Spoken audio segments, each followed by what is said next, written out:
हम इंशाल्लाह ताला वोट की ताकत से इनसे इक़्तिदार खींचेंगे, छीनेंगे। ये जो गुंडे बदमाश पावर में बैठे हुए हैं, ये नवाज शरीफ आने की कोशिश कर रहे हैं, ये इंशाल्लाह ताला मुंह के बल गिरेगा।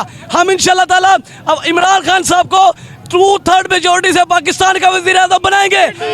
जो मर्जी कर ले आप, हम इमरान खान को वज़ीर आज़म पाकिस्तान बना के रहेंगे। अब जो मर्जी कर ले, पाकिस्तान का वज़ीर आज़म इमरान खान है। इमरान खान हमारे दिलों की जान है। इमरान खान जिंदाबाद। इमरान खान, इमरान तेरे जान सर, इमरान तेरे जान सर, इमरान तेरे जान सर। कौन बचाएगा पाकिस्तान? कौन बचाएगा पाकिस्तान?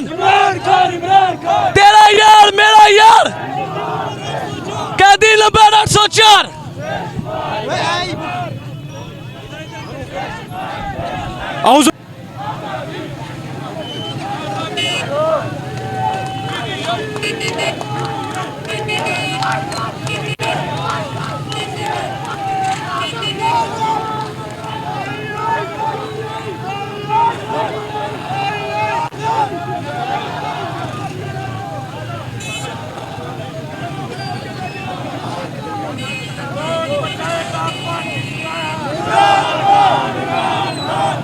बचाएगा पाकिस्तान?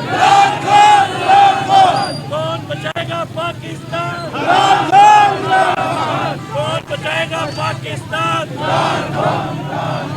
आई कौन बचाएगा पाकिस्तान?